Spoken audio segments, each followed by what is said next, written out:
Ettunula endala kullun qad alima salatahu wa tasbihahu, yani kullu qad allama ba'dahu ba'da tasbiha Allah wa salati. Buli kimu kyayigiriza kinne waakyo ensinza gye kisinzaamu Allah, okusaala n'okutendereza. Almuhimu Allah subhanahu wa ta'ala, ino aya eraga bukulu bwa Allah subhanahu wa ta'ala okuba nti ebiri mu ggulu n'ebiri mu nsi bimutendereza. Buli kintu kyonna kullun qad allama Allahu salatahu wa tasbihahu, buli kimu min hadhihi almakhluqati allamahu Allahu salatahu wa tasbihahu. Wa hadha aidan jiha, era yongeye endala mu kuvunula nti buli kimu Allah yakiyigiriza, buli kimu Allah yakiyigiriza butya bwe kimutendereza era butya bwe kisaala. Walillahi mulku samawati wal ardi, Allah bibye ebiri mu ggulu n'ebiri mu nsi. Eyo nga bwe twali tusoma suratu Nisa, laamu eyo eryawo, laamu lmilkiya, laamu ey'obwannannyini. Twagamba oba osobola okujjukira bulungi nti Allah subhanahu wa ta'ala bw'amala okwogera fadhulu y'ekintu oba engeri gye kimutenderezaamu ennyo, engeri gye kimusuutamu ennyo, oba engeri Allah subhanahu wa ta'ala gy'aba agaggawazizza omuddu, oba engeri Allah gy'aba alagidde abaddu okubaako ibadaati ze bakola. Allah bw'amala okwogera embeera bw'etyo, ekiyinza okujja mu bwongo bw'omuddu kwe kuba nti alowooza nti bino Allah abitulagira afunemu. Okiraba kati kino ekigambo ekijjako aba amenyawo eyo endowooza omuntu gy'ayinza okuba naye.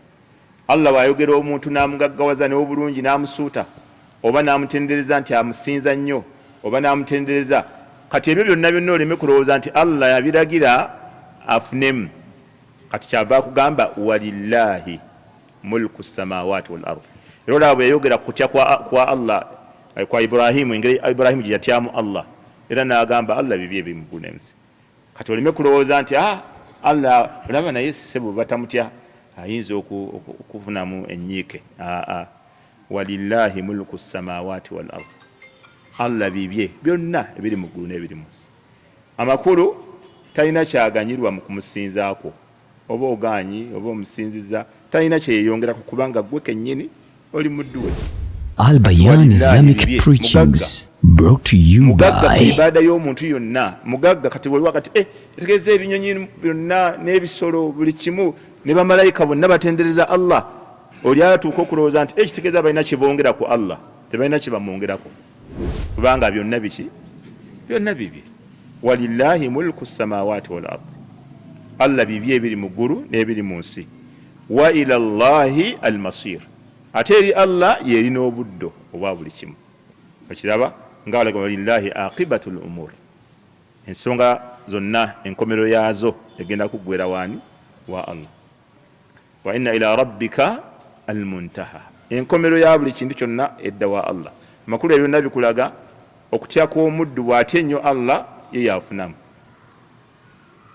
Ne bw'aba agonza atya, ne bw'aba ayitirizza nnyo okutya Allah, ye yennyini yaganyirwa kubanga ye Allah subhanahu wa ta'ala mugagga, talina bwetaavu nti abantu bwe batamusinza Allah subhanahu wa ta'ala anakuwala, ate bwe bamusinze ennyo nti Allah jalla wala yeeyongerako. La, Allah bibye ebiri mu ggulu n'ebiri mu nsi, ye mugagga yekka atenderezebwa, ateetaaga bugonvu bwa mugonvu nti yeeyongereko, ate atalina kyakosebwa n'obujeemu bwaki?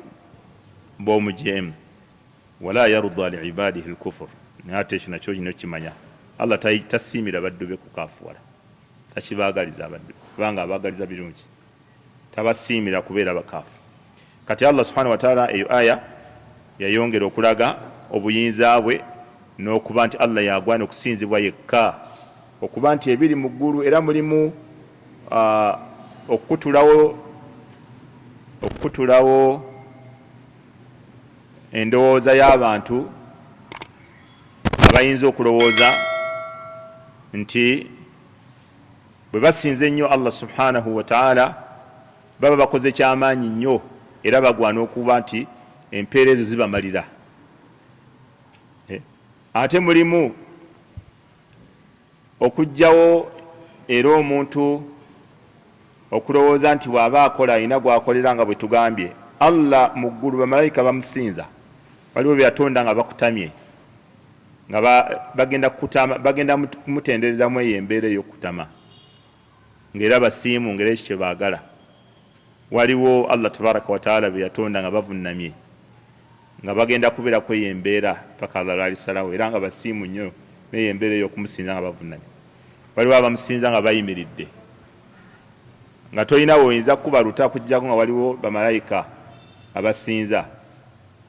Ebimu era ku byogerwa ku Baitul Ma'mur, ennyumba eyeetoolwa bamalayika, ebimu ku bijoogerwako Baitul Ma'mur, bagamba bamalayika ba Allah tabaraka wa taala yudhkaru nti bayingiramu buli lunaku 7,000 ng'abantu bagenda okukola umra. Bamalayika bayingiramu ne batendereza Allah ne basaaliramu eraka 2, naye nga buli ayingiddemu yudhkaru nti abatagenda kuddamu kuyingiramu paka enkomerero erituuka. Lwaki? Olw'obuyitivu ezirinze okuyingira. Ekiraba kati Allah tabaraka wa taala bamalayika be yatonda bangi, la ya'lamu adaduhum illa Allah, tewali amanyi muwendo gwabwe okujjako Allah tabaraka wa taala. Era ba ahlul ilmi batukana okwogera Allah subhanahu wa taala atonnyesa enkuba naye asobola okutonnyesa enkuba nga buli ttondo lirina malayika ejje eriwaniridde n'okulishepinga erabe engeri gye linakkamu wansi lireme kukosa. Kati abo bamalayika batendereza Allah, kati bamawale tebalina kye bakosa. Batera nnyo okwewaanawaana bamawale, kati mmwe musinze nnyo mufunayo ki? Tebalina kye bakosa. Ebigambo gambe ebimalamu abantu eddiini, ebimalamu abantu amaanyi, ebibajjamu essuubi, tebirina kye bikosa Allah subhanahu wa ta'ala. In takfuru antum wa man fil ardi jami'a fa inna Allaha ghaniyyun hamid.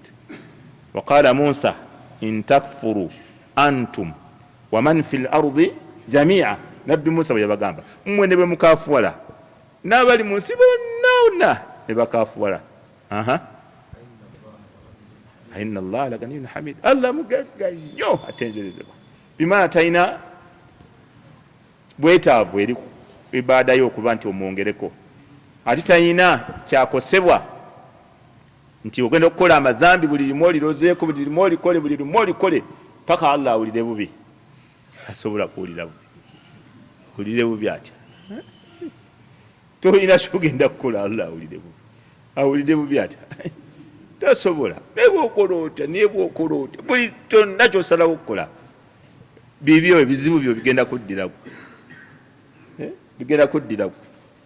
Ethan kati obugonvu bw'omuntu budde eriye. Allah yayongera okulaga era ebiraga nti obuyinza bwe n'okuba nti yagwana okusinzibwa n'okulaga nti huwa mudabbiru kulli shay, yatambuza ensi buli kintu kyonna. N'agamba alam tara, kale kiriyobadde kiba kikulemye okutegeera, alam tara, tomanyi anna Allaha, timazima Allah subhanahu wa ta'ala ow'ekitiibwa, yuzji sahaba, yavuga ebire, yani yasuuku as-sahab, yuzji bimaana yasuuku. Allah tabaraka wa ta'ala avuga ebire. Bwe tokimanyi nti Allah yavuga ebire, yabitambuza, bitambula ku oda ya Allah subhanahu wa ta'ala. Nga Allah yagala enkuba ebeeko gyetonya, Allah alagira ebire bino bitambula, walino bamalayika ababikontrolinga. Alam tara, gwe tokimanyi nti anna Allaha yuzji sahaba, Allah atambuza ebire. Thumma yuallifu bainahu, oluvannyuma n'abigatta. Thumma yaj'aluhu rukama, oluvannyuma n'abifuula nga byekutte. Ekigambo tarakum kwe kubanga ekintu buli kimu kyepanze ku kinne waakyo ne kyekwata mutarakima. Era atarakum kubeera kuŋŋaana. Thumma yaj'aluhu rukama ay mujtami'a, yarukabu ba'dhuhu ba'dha, nga buli kimu kyekoze eki kyepanze ku kinne waakyo. Yaj'aluhu rukama ay mujtami'a yarukabu ba'dhuhu ba'dha. Allah subhanahu wa ta'ala atambuza ebiye n'atuuka okuba nga abigatta n'abeera nga byepanga ebimu ku binne waabyo. fatara alwadaqa, kati n'olyoka olaba enkuba, yakhruju min khilalihi, ng'eva efuluma mu mpataanya mu myaganya gyabyo. Allah amala obbigatta n'alagira enkuba n'etandika okukka ng'efuluma mu khalal, mu miwaatwa, mu myaganya, n'ebeera ng'efuluma mu myaganya gy'ebire ebiba byekutte awamu. This is Al Bayan. Naam. ثم يؤلف بينه ثم يجعله ركاما فترى الودق. الودق بمعنى المطر. الودق بمعنى المطر. نتandika okulaba enkuba. والودق قولان أحدهما أنه البرق قاله أبو الأشهب وقيل المطر. bagamba nti ki yenkuba.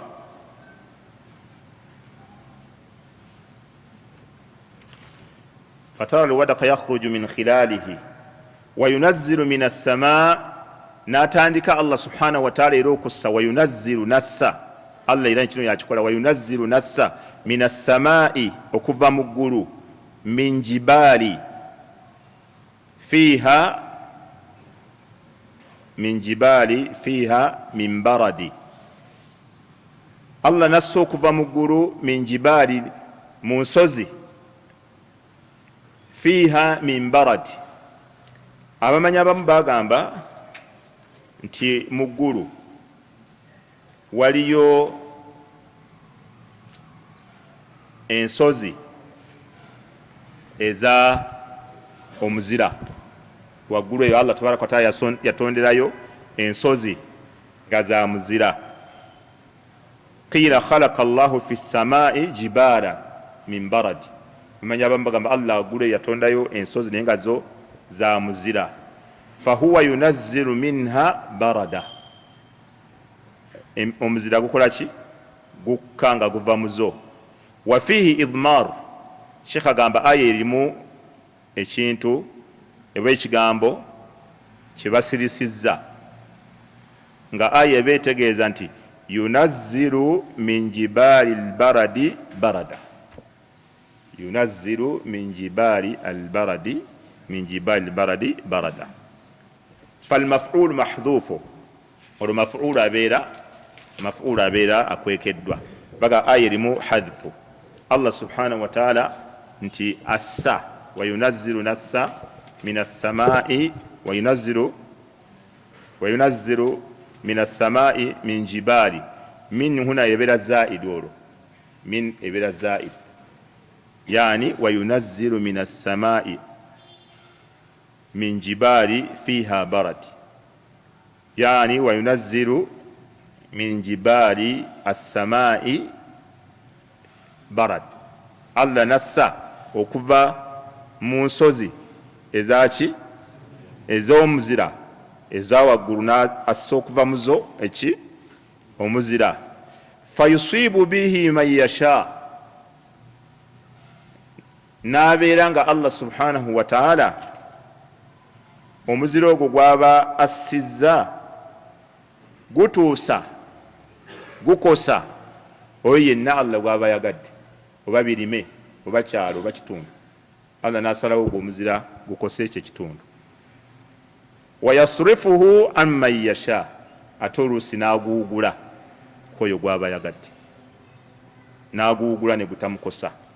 Era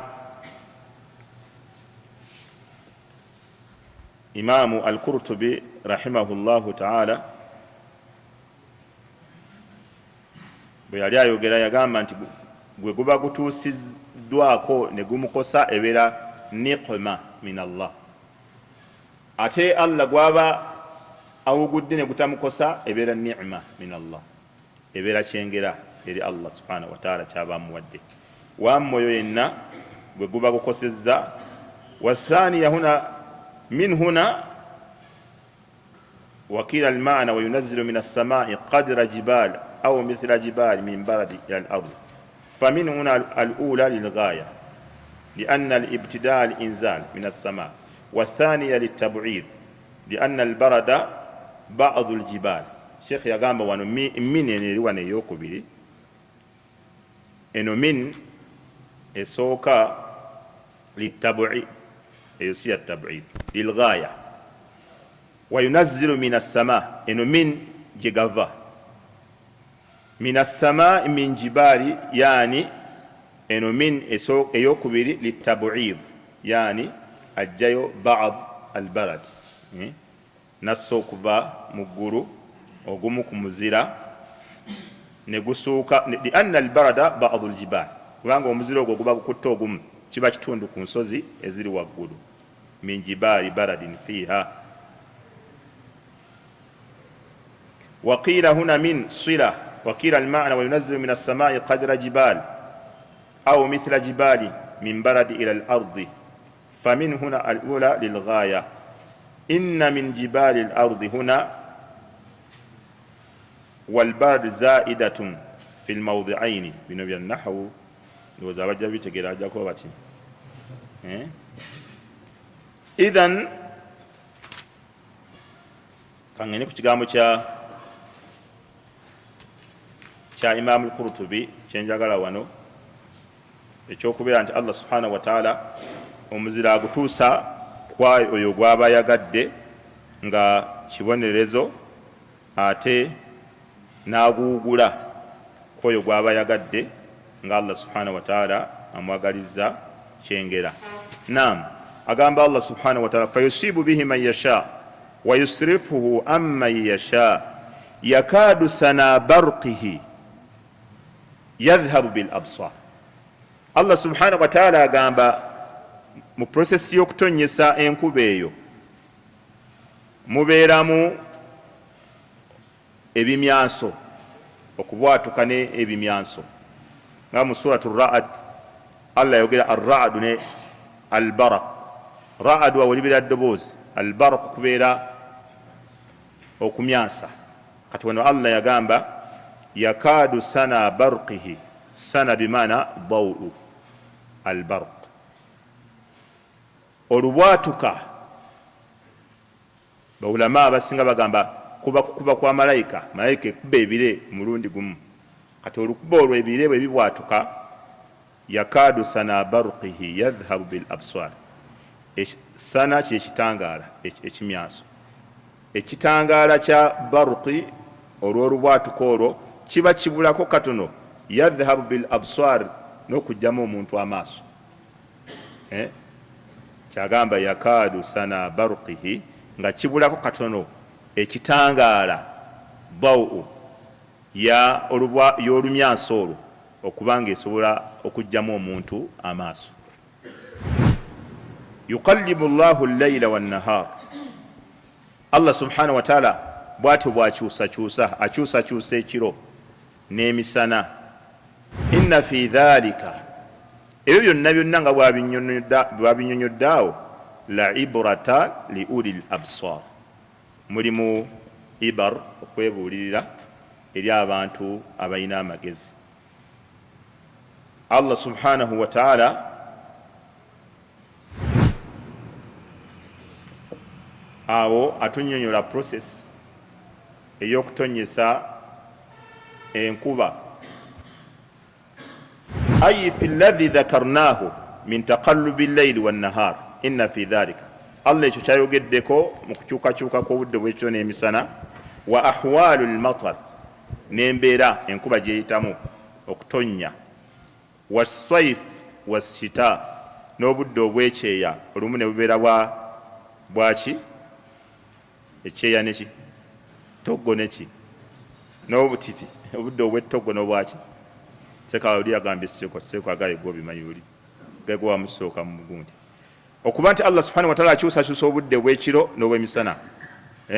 Omusana, ebiseera eby'omusana n'ebitali byaki bya musana, Allah yagamba inna fi dhalika la ibra, ayi fi alladhi dhakarnahu min taqallubi al-layli wan-nahari wa ahwali al-matari was-sayf wash-shita la ibratan ay i'tibara mulimu ekyokwebulira li ulil absari ay li ulil basair min khalqi eri abantu abaki bannanyini kulengera wala ba ulil absar abalaba abantu abalaba olulabo olw'okufumintiriza so olw'okulaba olw'obulijjo abantu babiraba n'okubwatuka kw'enkuba abangi bonna bakulaba lero lyasobola n'okutemyako ti enkuba wagirabye kibuna omuwa mulabe ki naye nga talina kyafunamu kati Allah agamba bano abalina olulaba olwaki olw'okufumintiriza Allah agamba okuba nti atonyesa enkuba process eyo Allah subhanahu wa ta'ala asindika bamalayika ne bagenda nga basindika ebire nga babitambuza mathala ng'enkuba yagala etonye busiya ne babivuga ne baba nga babitwala bwe bituuka wayagala etonye n'abikwasa bwe bimala okukwata ne bibeera nga byonna binywedde malayika n'ebikuba olukuba kati olukuba olwo lumyansisa luvaamu ekimyanso ng'ekimyanso ekyo amaanyi gaakyo n'okwaka kwakyo ennyo kiba kibulako katono nnyo n'okugyamu omuntu amaaso kati fatara alwadqa yakhruju min khilali n'olaba nga enkuba etandise okuva mu myaganya mu myaganya gy'ebire ng'ekola ki ng'etonya kati eyo prosesi erimu ekyokwebulirira kyamaanyi eri abantu abategeera nti ebiwateeka okuba yabikola kullu hadhihi tadullu ala wujudi sani' ebitegeeza kubayo nti waliwo akola ebyo kuba nti ebire byaddeno bitambula nola nga byevuga byonna bigenda eri era byonna gye biva ne wasigala nga weerufu ogenda okulaba gye bigenze ng'owulira okubwatuka ogenda okulira nti enkuba yakoze eki yatonye egundi omuto gy'amanyi enkuba gyekola ki era olusonga bwalaba egenda nti otonye Masaka tobiragenda naye nga tetuuse Masaka Allah subhanahu wa ta'ala enkuba okugitonyesa byebimu ku byamagero ebitegeeza okubeerayo kwa Allah kuba ne bwe wali otambuddeko olina ekitundu wootuuka nga enkuba etonya n'olaba nga bakolobezaawe wati ng'okuva nti okuddeyo wonna tewali nga Allah yasazeewo nti erina kukomaawo bwe wati awamu erina n'otutuuka eri ng'omusana gwaka mu kitundu ekirala ng'okusala okuva eno enkuba gyetonya bw'otuuka ali omusana gwaka kati Allah tabaraka wa taala yayina puroguramu y'ebyo saate aba science enkuba bo bagitonyesa batya otavepa bakola batya baba geography bagamba batya bannabyabwengula seka gundi seka kauma aba geography benkuba bagamba batya enkuba idhan kati ebyo bittenzikiriza y'omuntu ebyo ebyemu ebya geography bittenzikiriza y'omuntu okulowooza nti abantu balina programu ku nkuba bo basobola okwekolera enkuba ebyo byonna bimenyawo Qur'an era Ibn Uthaymin rahimahullahu ta'ala bwe baali bamubuuza ku kigambo ekyensi n'enjuba kiki ekitambula ne bamugamba bali bagamba nti ki ekitambula ensi etambula n'agamba ffe tunywezaawo Allah kye yanywezaawo njuba yekola ki njuba yetambula wamma ensi yeetoloola enjuba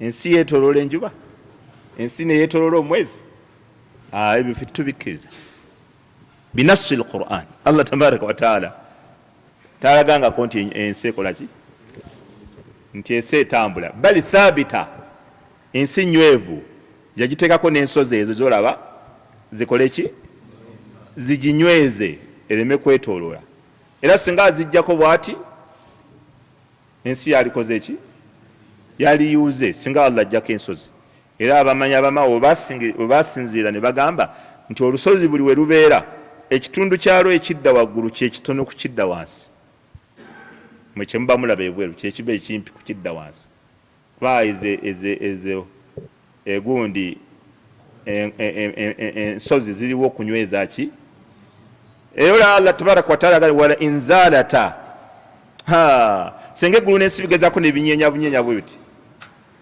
tewali wabadda. Inna allaha yumsiku samawati wal arda an tazuula, allah yakwatiridde eggulu n'ensi obutakola ki, obutayuuga. Wala inzalata, senga bigezako ebinyeenya bwe biti, in amsakahuma min ba'di, teri yali badde asobola bikwatako mbw abinyweze. Kakati gundi geography wamu bannange, ensi tetambula, ensi eyimiridde wamu. Wamugamba ensi yeetoloola enjuba, ate enjuba allah tabaraka taala yo yalaga nti etambula, omwezi gutambula. Kati sayansi wakonagana ne bwino, ffe tukulembeza bwino, ffe tukulembeza bwino, kubanga bwino aba avuddewo oyo yatonda ensi, yatonda eggulu n'ensi. Ate sayansi ava muki, mu kunoonyereza, mu kuteekamu magezi, mu kukozesa bwongo bwabwe webukoma. Nebaga nti akusinza webukomye kyekyo, ensi ekola ki, etambula neyeetoloola enjuba. Wallahu khalaka kulla dabba. Ma maana dabba? Kullu ma yadibbu ala wajhi al-ardi, kibayita dabba. Kullu ma yadibbu ala wajhi al-ardi, buli kyonna ekitambula ku nsi bakita dabba. Walakin gulliba istimaalu hadha al-ism ala dhawati al-arba'i, erinnya dabba lyasinga kukozesebwa ku kintu ekitambuza amagulu ana. Era kati mubarabu oli bagamba anta dabba, omanya kyaba akuvumye, oba tosukka ekitone nnyo embuzi,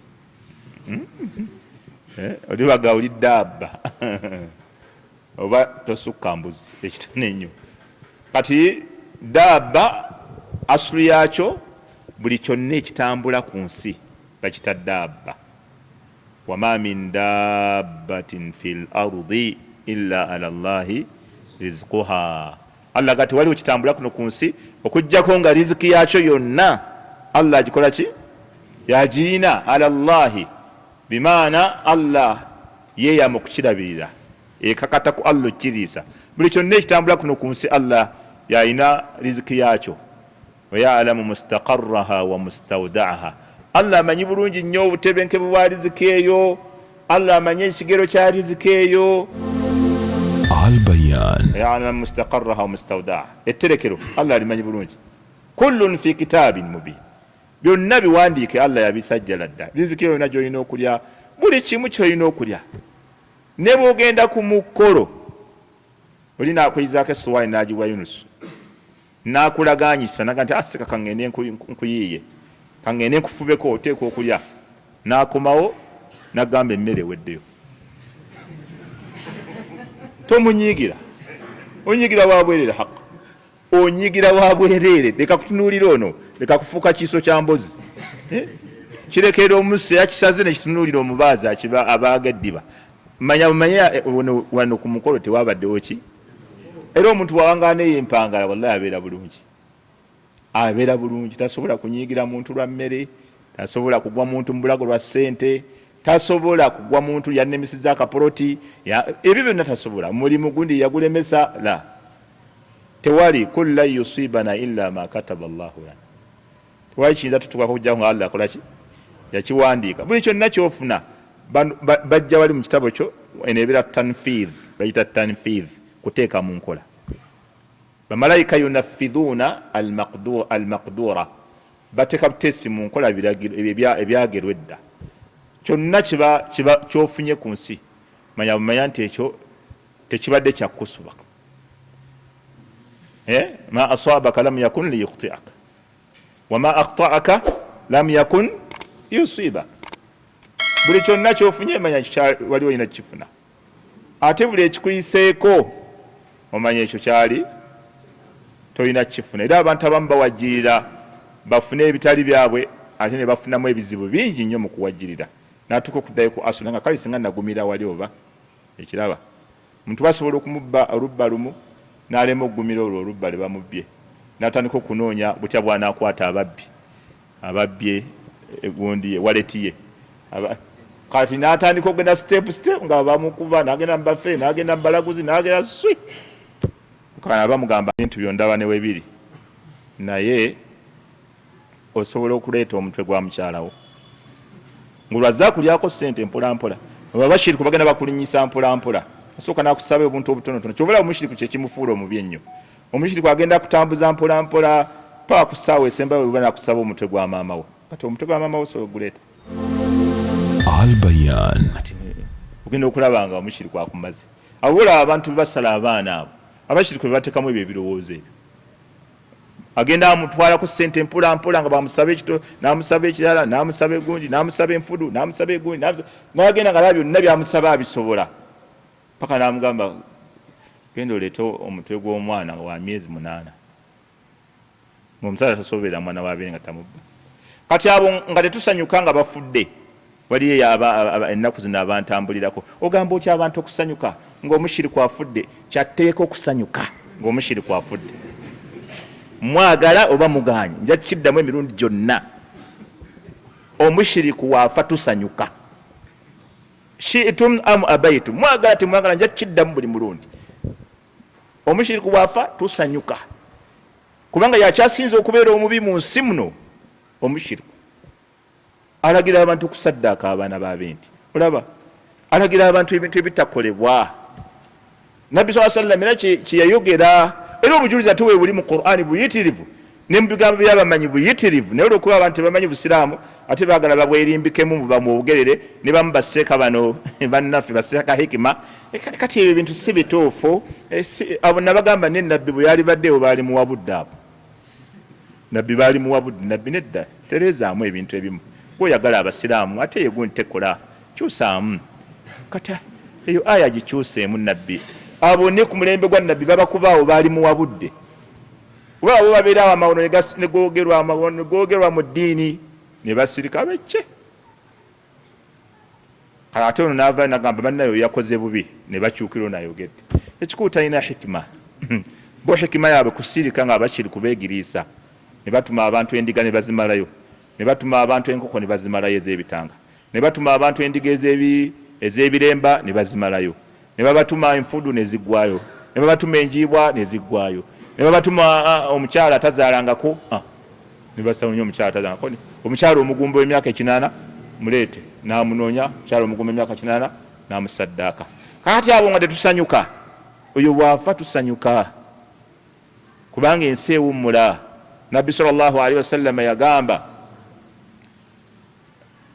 abafu ba birundi 2 mustarihu wa mustarahu minhu awummudde ne gwe bawummudde kati wanabeeyo omusajja omulanga yabivuga abizza ku byabufuzi ebyo si byabufuzi nze byenjogera nze siogera byabufuzi nze njogera bya ddiini nze siogera byabufuzi ebyo ebigambo byemwogera ali security mulowoozayo tebiraba security eraba byenjogera era ekusinga okulaba gwe ne byenjogera ekusinga obitegeera ate nze sivunaana ku butategeera bwa muntu yenna ekyo nkyogera buli mulundi kubanga alina taata we alina maama we alina jjajja we alina gye yasomera bakuyambeko okutegeera byenjogera oba tobitegeera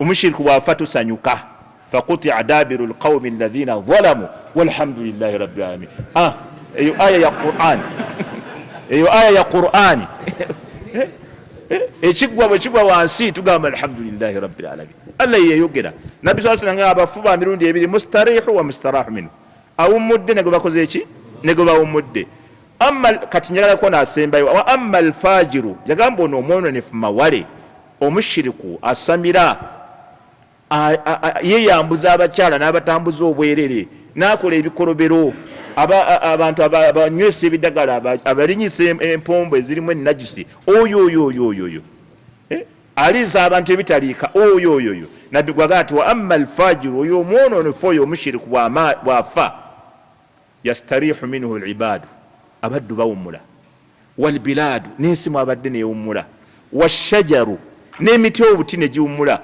waddawaabu n'ebisolo aye gwo nenyanze omushiriku waafa tusanyuka n'enkoko tugisala nkizeemu omulundi omulala nja kiddamu buli mulundi n'enkoko tugisala ng'omushiriku afudde kubanga ensi efuna ku buweerero n'enkoko ziwona zabadde atumya buli kaseera leeta eyabitanga leeta eyalubombwe leeta mayagundi eyamujwenga enzirugavu eteremugu enjeru tukutukutuku abeeramu ebyo byokwewunzawunza ayonoona abantu, ayonoona n'enkoko ne zifuna ku buweerero abadde azitumya nga afudde. N'ensi abamanyi bagamba ensi efuna ku buweerero enkuba etonnya, kubanga enkuba Allah asobola ogimma abaddu olw'abashiriku abo abakola ebyambyone, abasamira ne bava kusinza Allah atonnyesa enkuba. Wegenda onoonye hukumu ne bwe wandika ku neeti nogamba ma hukumu alfarh bimauti almushriki, bagenda kuleetera obujulizi obuyitirivu nga bonna bukinywezaawo. Okiraba? Idhan Allah subhanahu wa ta'ala era abakkiriza lwe yabawonya mu ghazwatu Badiri, Allah subhanahu wa ta'ala yalaga nti eyo ni'ma Allah gye yawa. Ghazwatu Uhudi ni'ma, ghazwatu Badiri Allah bwe yawonya abakkiriza ni'ma. Genda olonye ayatul Qur'aniya gye ziri mpitirivu nga zonna ziraga ki. Yala kumpayo obujulizi obumu Sheikh akuleta no naye simu yanti ezikira obujulizi. Naam, faqutia dabiru alqawmi alladhina zalamu walhamdulillahi rabbil alamin. Naam,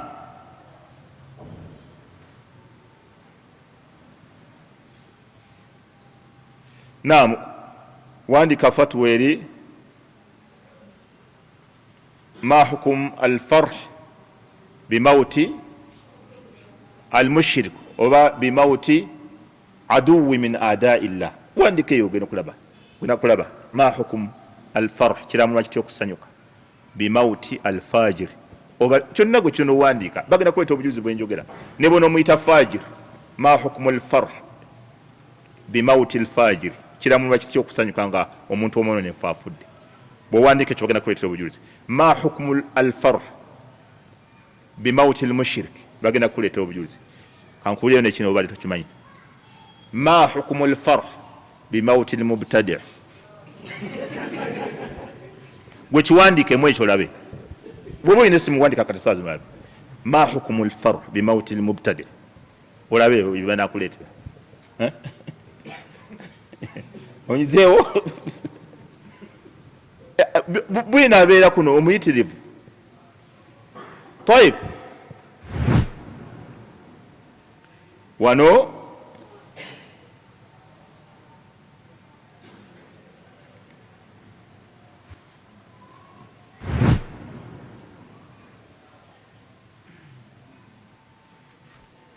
Sheikh yayogera abantu abayitirivu abaatukulembera be baasanyukanga nga bafudde, wahatta nayogera n'okuvunnama nga nakyo kikolebwa.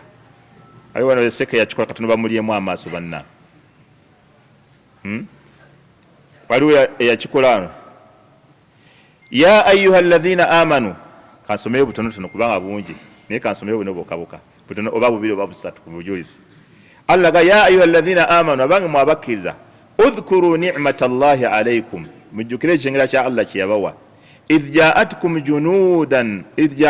junudun, ejje bwe lyabajjira, fa arsalna alayhim riha, Allah n'alisindikira kibuyaga, wa junudan lam tarawha, n'asindika n'ejje lye mutalaba, wa kana Allahu bima ta'maluna basira.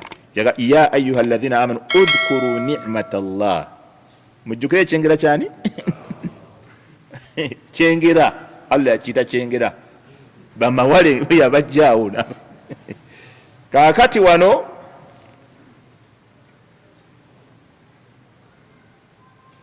Nabbi sallallahu alaihi wasallama, Sheikh yateera hadisi zombi. Yaleeta eno ey'omusajja gwe baayisaawo ne bamwogerako ebirungi eri Bukhari ne Muslim, n'aleeta n'ey'omulala gwe baayisaawo ne bamwogerako ebibi. Nabbi n'agamba wajabat, kikakase. Olaba? N'agamba antum shuhadaa'u llahi fil ardi. N'amala n'aleeta gye nva okwogera al abdu almu'min yastarihu min nasabi ad-dunya wal abdu alfajir yastarihu minhu al-ibad wal bilad wash-shajar wad-dawab. Bujuliz. Qala an-Nawawi, Imam an-Nawawi yayogera ku hadisi ezo ebigambo ebinywezaawo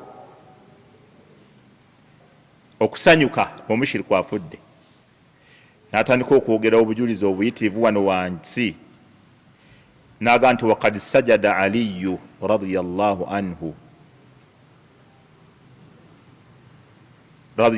lillahi shukra limaqtali almukhaddaj naleta nabala qala sheikh lislam ibn tamiya وقاتل أمير المؤمنين علي رضي الله عنه بن أبي طالب رضي الله عنه الخوارج وذكر فيهم سنة رسول الله صلى الله عليه وسلم المتضمنة لقتالهم وفرح بقتالهم وسجد لله شكرا لما رأى أباهم مقتولا وهو ذو الثديج أبوهم بامتاني الثدية nayogera n'obuzulizo bikhilafi ma jara naye waaliwo okulwana wakati wa saffaini awo teyasanyuka kuba baali basiraamu bakkiriza walamma usiba almubtadiu addalu ibnu abi duab fariha ahlu sunna bidhalika hatta qala ba'duhum من الذي لا يفرح بموت هذا إمام أحمد قيل أبي عبد الله باقام إمام أحمد الإمام أحمد الرجل يفرح بما ينزل بصاحب ابن أبي دؤاب عليه في ذلك إثم سجى أفنو مسانغو أبا سنيسي ونو مسجو منو نفافدو قال ناقام ومن لا يفرح بهذا ani atasanyuka ng'oyo akoze eki nga lumutemye wano obujulizi namba 8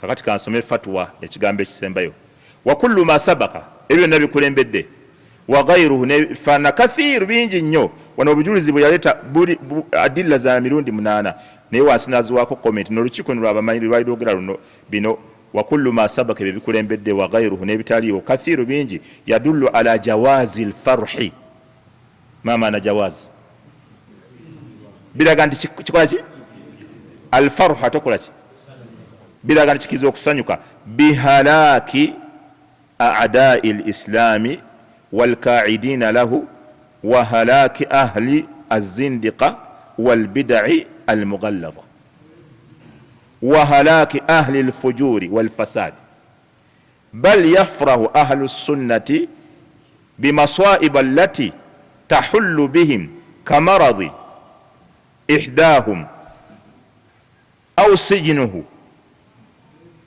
أو نفيه أو إهانته بأهل السنة بس يكروا مشركوا وابا شو نيجي متوسيكو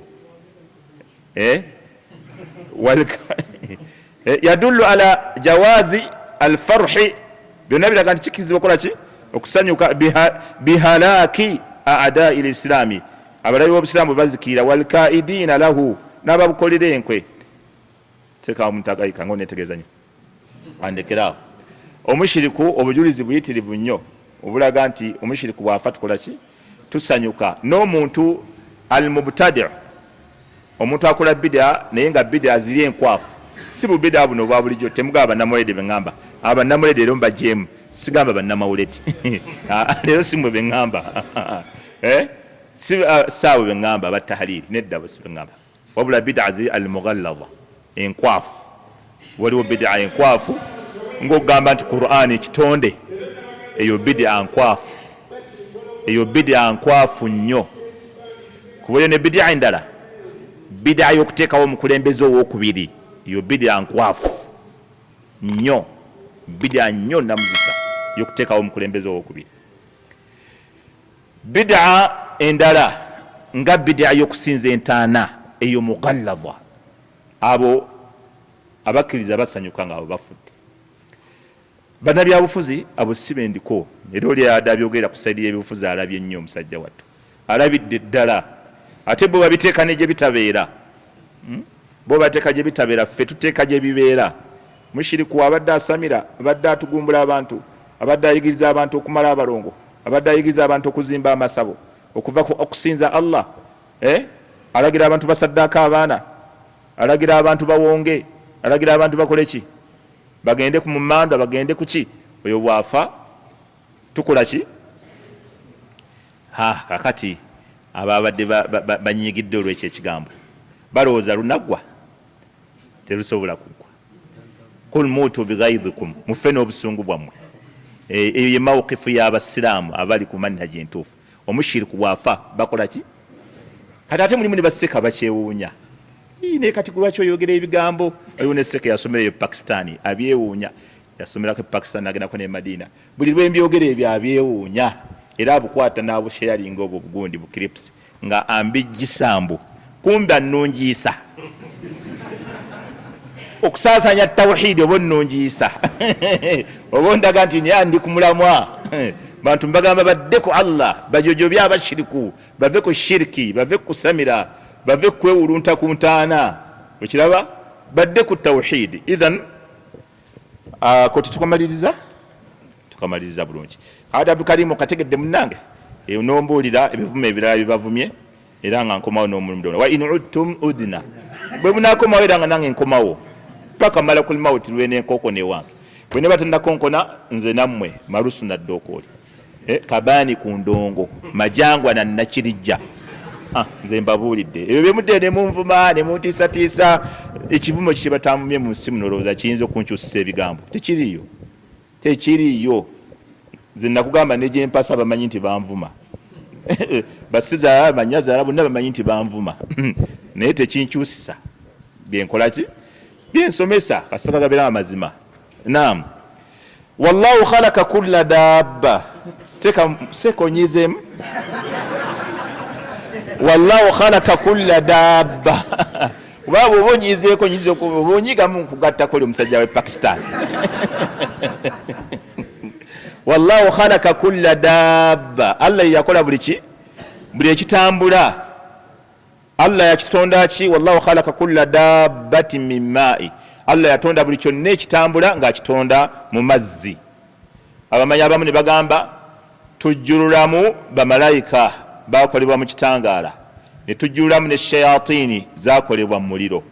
Wamma ebisigadde ebitambula bagamba Allah byonna yabitonda abijja mu mazzi. Faminhum man yamshi ala batnihi, mu byo mulimu ebitambulira ku mbuto zaabyo nga nabyo bitonde bya Allah yabitonda, era nabyo yabitonda asulu yabyo nga biva mu mazzi ng'emisota n'ebyennyanja bitambulira ku mbuto.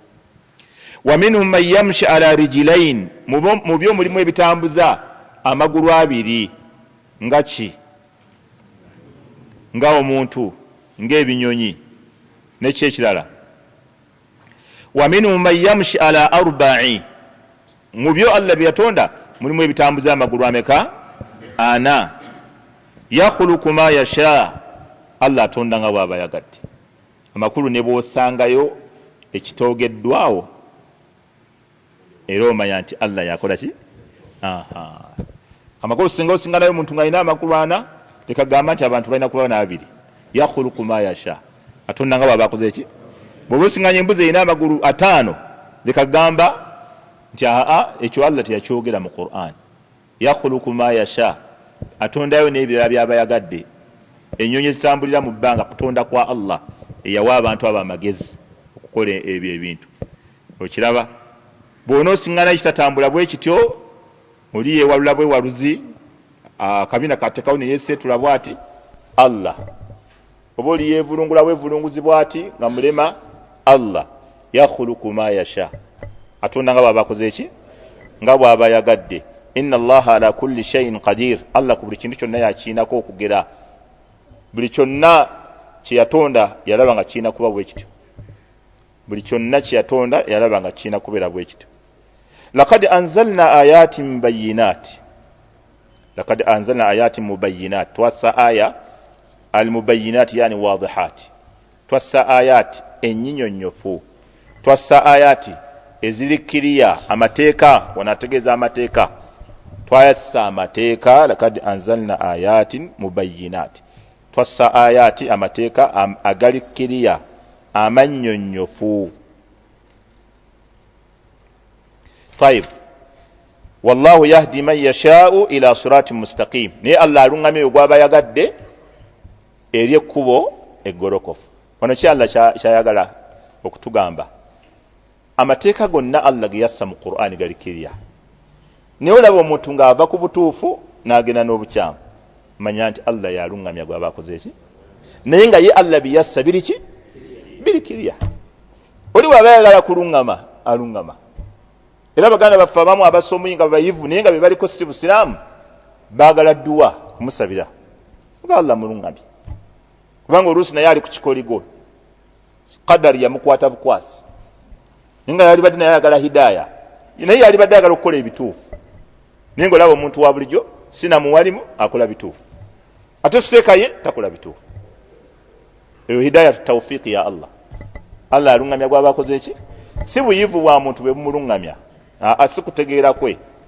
Abantu bangi nnyo abagezi abali muno mu nsi naye nga nurul iman wa nurul islam Allah tabibawanga. Naye nga ebintu ebirala byonna bwe yogera nawe olaba muntu mugezi, olaba muntu mutegeevu nnyo, byakola bya kigezi nnyo, naye nga nurul hidaya Allah tagimuwadde. Lwaki? Kubanga Allah alungamya oyo gwaba akoze ki? Gwaba ayagadde. Wayaquluna amanna. Wano Allah yali agenze kati ku bannanfuusi. Weewo bwe tuli kati wano Allah yagenda ku bannanfuusi. Wayaquluna amanna billah, bagamba tukkiriza Allah, wa birrasuli, era n'omubaka tumukola ki? Wa ata'na, era tuli bagonvu nnyo era ebiragiro bya Allah n'ebyomubaka. Thumma yatawalla fariqun minhum, ogenda okulaba oluvannyuma nga gurupu mubo bakyuka ne bava ku mazima, naye nga wali baweze nti bakkiriza Allah n'omubaka. Thumma yatawalla, oluvannyuma lw'ebyo yatawalla fariqun minhum, ogenda okulaba bangi nga bakubayo amabega. Min ba'di dhalika, oluvannyuma lw'okwogera nti bakkiriza bagoberera Allah n'omubaka. Era bangi bw'omuga togoberera Allah nzikiriza Allah, togoberera mubaka ngoberera mubaka. Kati bw'omugamba mubaka yennyini yagamba kino mu ddakiika emu yennyini ogenda okulaba ng'akyuse. Naye waliwo ennyonnyola endala natandike waliwo ennyonnyola endala ate Allah byagambye byetaaga kunnyonnyola ebirikkiriya, waliwo enzivuunula ey'okubiri. Wayaquluuna, bagamba amanna billah, fe tukkiriza Allah, wa birrasuli, n'omubaka, wa ata'na, era tuli ki? Fe tuli bagonvu. Thumma yatawalla fariqun minhum, oluvannyuma olwokulaba gurupu emu mu bo ng'ekyuka ng'ekubayo amabega. Min ba'di dhalika, oluvannyuma lw'okwekakasaako obukkiriza. Wama ulaika bilmuminin, Allah agamba nti abo tebabeerangako bakkiriza, abo tebabeerangako bakkiriza. Yani almunafiquna, abannanfusi. Yaquluna bi alsinatin, boogeza ennimi zaabwe, amanna billahi wa birrasuli, min ghairi yaqinin wala ikhlas, nga tebalina yaqinu yonna kakasa wadde ikhlas. Wa ata'ana, wa yaquluna, titugonze, wa kadhabu, naye nga bali ku bulimba. Era ekikulaga obunnanfuusi bwabwe, wa idha du'u ila Allahi wa rasulihi, bwe babakoowoola nti mujje eri Allah n'omubaka, liyahkuma bainahum, alamule wakati wammwe, idha fariqun minhum mu'ridun, ogenda okulaba bangi mubo, gurupu nnene mubo nga mu'riduna, yani yuwalluna al adbar, abakubayo amabega nga bagaana. Mugamba tulamuze Qur'an, oba oyogera amazima kale kwata Qur'an olayire. Qur'an ekwatika, ndeka n'okundeka. Lwaki tekwatika? Oba oyogera amazima gikwata olayire, tasobola gikwata. Allah subhanahu wa ta'ala agamba, wa iyakun lahumul haqqu ya'tu ilayhi mudhi'inin, naye bwe bamanya nti amazima be bagalina, ne bwe munaawoza mutya agenda kusala nga azza waabwe, ya'tu ilayhi mudhi'inin, bajjanga eri omubaka nga basagambiza. Atugende wannabbi, tewali mulala sha, wali wayinza okulamula atali oyo leka n'okuleka gwe nga bajja, yani twa'iina munqadina, abagamba oyo gwe tulina okugondera yenna yekka yekka, era oyo gwe tulina okuteeka mu nkola byagamba.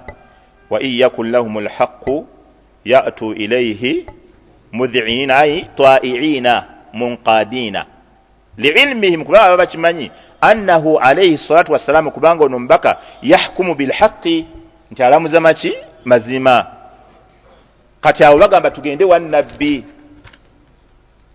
katuwaneyo aya qala at-tabari imam at-tabari yagawa wa ghayruhu namanya inna rajula min al-munafiqina waliwo omusajja nga munanfusi ismu erinnya lye bali bamuyita bishru yagaitwa bishru kanat bainahu wa baina rajuli min al-yahudi khusuma yayinawo obutakkanya wakati we n'omusajja omuyudaaya fi ardi bali bakayanya kitundu kya ttaka fada'ahu al-yahudiyu omuyudaaya yakola n'amuyita ila tahakum inda rasulillah tugende ombaka yabakola ki yabatulamula wa kana limunafiqu mubtila omunanfusi yali ku kikyamu fa aba min dhalika nasha tugenda wa nabbi wakala n'agamba inna muhammada yakhifu alaina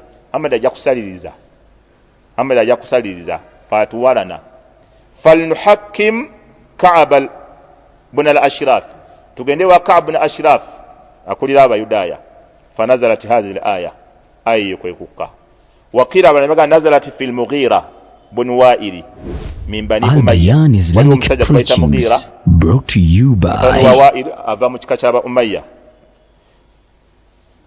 kana bainahu wa baina ali ibn abi talib husuma yalinawo obutakkanya wakati we ne ali fi ma'i ardi bali bakanira mazzi ruzi luli mu wantu wamu famtana al-mughira ayuhakima aliya ila rasulillah mughira naga nedda tugenda wa nabbi waqala innahu yubghidni naga muhammad annako busungu mmanya yanako yanchawa fanadarat al-aya dhakarahu al-mawardi imam mawardi kati Allah gantu wa idha du'u baba koolanga ila Allah wa rasuli baba kooledde okujjeri Allah nombaka liyahkuma bainahum alamule wakati waabwe idha fariqun minhum mu'ridun ogenda okulaba nga bakola ki bakuba yamba biganga babigana wa iyakul lahum alhaq ne baba nanti bebaina amazima agenda kusala ngazza waabwe ya'tu ilayhi mudhi'inin bajja bakola ki basagambiza bajja tugende tuwali mulalayiza kulamula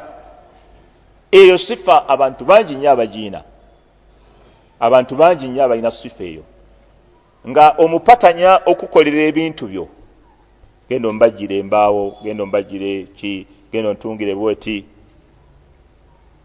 nakulindisa ebbanga ddene n'otuuka n'obivaako ne lwakedde ku makya n'abimaliriza bw'ati enkeera akeera kubanja sente zange n'omugaa nti egundi embaawo ze nakuwa okukola omaze emyezi 2 n'essomero lyasoma ne liwummula ng'embaawo z'abaana takoze eki deski muzita deski nga deski tazikoze eki kati muluwummula lwakubira nti desks nazikoze eki zawedde natandika okukussa amasimu wagana okunona desks wagana okunona gundi nga muli bali muzimu kale nalaba oli musiraamu olina n'ekirevu ndaba oli gundi n'atabuka abo bangi nnyo abatemi b'ennyama batatuukiriza minzaani ye waagenda ojjigula akoona nako bw'ati asembera awali omutemi bwakonako bw'ati yennyini bwe yeetegereza n'ennyama akwatamu nandedda kano ojjako no si kaabwe lino si gguba nedda bamukayana naye ye bw'aba yaali eno abo bangi si bwe kiri eyo mulufula abo bangi ennyama egira mugambuutusi agiteeka muno mugambuutusi kati emirimu abantu batu bagikola abawolodingi abazimbi omusajja asobola okuzimbira ennyumba eyali ey'emyezi 2 n'agizimbira emyezi 8 n'obiva nako oba olusi walina n'abagenyi n'okwanjula embaga neggwa neweeresa ennyumba omukolo n'ogutwala ku ssomero naye lwagijjeeko engalo bw'ati bannanga omuwulira ku makya ku 8 saa 9 ez'ekiro ku fajiri essimu ennyumba nagimala ennyumba nagijjako engalo eyo tabiya y'abantu Allah yabatonda bwe batyo nga bo balina ekyo ekitendo nga bo balina ekitendo ekyo min sifatil munafiqin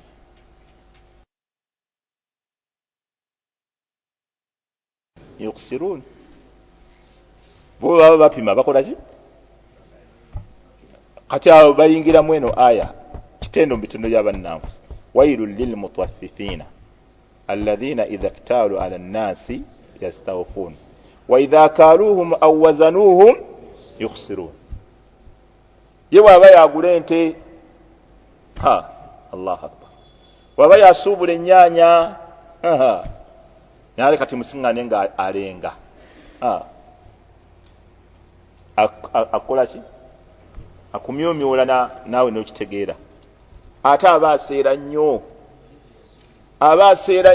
nnyo n'okolima n'okulaga tafunako n'alayira. Eyo sifa si nnungi. Bw'abeera benefits nga zize alemerako. Ate bw'ebeera hakki nga ya mulala tebikola ki? Amugambe ekirala tebimulya. Mugamba tebimulya. Kati eyo sifa si nnungi. Abanafusi tebakolanga. Bwe balaba nga omusango bagenda gumegga nga bagamba tugende wa nnabbi. Bwe balaba nga gugenda gubamegga nga bagamba siwaki? Si wa nnabbi, tugende wa Ka'bul Ashraf. Akulira Abayudaaya ajja tulamula bulungi. Ayina hikima. Kati Allah subhanahu wa ta'ala ganti baga ayina hikima Ka'bul Ashraf. Ayina hikima. Enafe batugamba tolaba Sekagundi kati ayina hikima. Naye Sekagundi gwagamba bannake.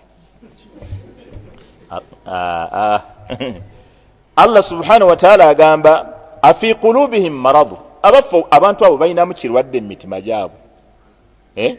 Yani maradu ash-shak wal kufr. Afi qulubihim maradu. Abaffe mu mitima gyabwe balinamu ki? Ekimbe ekirwadde, yani ashakku warraib. Yagamba afi qulubihim maradu shakkun wa raib. Balinamu okubuusabuusa mu bigambo by'omubaka. Afi qulubihim marad. Abaffe balinamu ekirwadde mu mitima gyabwe. Amirtabu. Oba bakola ki? Babuusabuusa. Amirtabu ayi hadatha lahum shakku fi nubuwatihi wa adlihi. Babuusabuusa mu bwannabbi bwe n'obwenkanya bwe. Am yakhafuna an yahifa Allahu alayhim wa rasuluhu. Oba batya nti Allah agenda kwekubira n'omubaka. Oba balinamu okutya nti Allah agenda kusala nga yeekubidde n'omubaka yeekubire. Ayi yajura fil hukmi wa dhulm. Balowooza nti Allah agenda kulamuza buli azaamaanya na kwekubira. Wa ata bilafdhi istishham liannahu ashaddu fi at-tawbikh wa ablagu fi adh-dhammi. Okiraba amanyi bagamba Allah yakozesa lafdhi nesooka eya istifham ey'okubuuza. Afi qulubihim maradu. Abaffe abantu bano balinamu ekirwadde mu mitima. Amirtabu. Oba babuusabuusa nabbi nti si mubaka wa Allah. Am yakhafuna. Oba batya an yahifa Allahu alayhim wa rasuluhu. Allah okwekubiira n'omubaka ne balamuza buli azaamaanya. Kati Allah yatandika n'embeera ey'okubuuza nti abaffe. Kubanga okutandika n'okubuuza liannahu ashaddu tawbikh. Kubanga kye kisinga okuswaza omuntu okumuswaliza ddala okumulengeza. Liannahu ashaddu fi tawbikh. Ekyo kyasinza okukola ki? Okulengeza omuntu n'okumulabisa. Wa ablagu fi dhammi. Era kigenda wala nnyo mu kuvumirira ekikolwa kye. Oliko ekikyamu ku mutwe. Gawo bonywerezaawo mu bwangu obw'ekitalo ntoyoki. Kuba bwe kiba si kikyamu, lwaki tobitegeera? Lwaki ogamba nti omushiriku tebajaganya nga afudde? Afi aqilu kashayi. Magezi mu mulimu ekizibu. Oba bino ebyobusiraamu byototegeera. Okiraba? Idhan Allah subhanahu wa ta'ala agamba oba batya okuba nti Allah subhanahu wa ta'ala agenda kwekubiira. Innama kana qawla almu'minin. Bali Allah agambye sibakkiriza. Kati nanywezaawo enkola y'abakkiriza. Innama kana qawla almu'minin. Amazima ekigambo ky'abakkiriza kyo kiina kubeera idha du'u ila Allahi wa rasulihi. Baba bakoowoleddwa eri Allah n'omubaka liyahkuma bainahum. Alamule wakati waabwe ayaqulu sami'na wa ata'na. Bo bagamba tuwulidde era tukoze eki? Era tugonze. Wa ulaika humul muflihun ay alfaizun. Abo bebokuwangula. Wa ulaika humul faizun togamba nti bebalokole. Abo bebokulokoka nedda. الفوز هو الفلاح والنجاح. الفلاح والنجاح kwekubera nti owonye weesiimye owangudde alfawz kibayita so singa bakadde baffe kibavunda shekhe yagaa nti faulaika humul faizun walfaizu min naja man naja min annaari wa udkhila aljanna. yo yali bakoze ki awonye omuliro n'akola ki n'ayingizibwa ejjana. tetuukomaawo olowooza shekhe. ومن يطع الله ورسوله oyo yenna aligondera Allah oyo yenna agondera Allah n'omubaka kyobalaba buli wonna we tufunako obutakkanya mu nsonga tulina kudda eri Allah agamba ki mbaka agamba ki awo wali abakkiriza abannamadda era kasa omuntu omubulyanga bamugambe kino Allah kiyagamba kino nabbi kiyagamba ng'olaba awoza ng'omanya alina musifatu min sifatu kibi nakyo enkola ensi ng'omanya. waman yuti llaha oyo yenna aligondera Allah oyo yenna agondera Allah wa rasulahu nombaka wa yakhsha llaha n'atya Allah wa yattaqi n'akola ki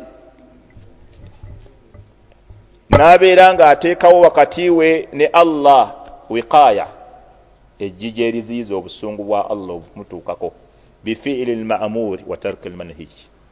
التقوى أن تجعل بينك وبين الله وقاية ويكتك وقت الله نيشي وقت وني الله ejiji eritangire ebibonerezo bya Allah butakola ki obutakutuukako.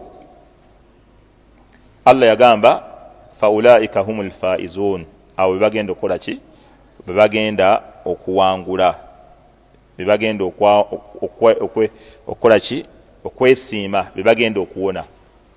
waman yuti llaha wa rasula wa yakhsha ekigambo wa yakhsha yustamal wa yuradu bihi ahyana alkhushu' okugonda nabeera mugonvu tawasobola okufuna nti wa Allah walladhina hum lisalati walladhina hum fi salatihim khashi'un. Nabbi sallallahu alayhi wasallam era olumu yabikozesa ebigambo ng'abikozesezza mu lafdh mu siyaq bw'abikozesa byombi buli kimu kiba kitegeeza bw'akozesaako ekimu n'ekirala kiba kiyingiddemu. yagamba ana akhshaakum lillah wa atqaakum lah byombi n'abireeta kana n'ekisooka kiba kitegeeza nze mbasinga obugonvu al-khushu' nze mbasinga obugonvu n'obuwulize ewa Allah wa atqaakum lahu ate nze mbasinga okumukola okumutya. kati ni wano amakulu ago gasobola okuvuunizibwawo bwe gatyo. waman yuti llaha wa rasulahu oyo naaligondera Allah n'omubaka wa yakhsha llaha n'aba mugonvu ng'era muwulize ewaani ewa Allah wa yattaqihi n'akola ki n'abeera nga amutya ng'atadde wakati we ne Allah ekimutangira ebibonerezo okumukkako. faulaika abali mu eyo embeera humul faizun bebagenda okuwangula في الدنيا والآخرة. نعم والله تعالى أعلم وصلى الله وسلم وبارك على نبينا محمد وعلى آله وصحبه أجمعين والحمد لله رب العالمين. This is Al Bayan.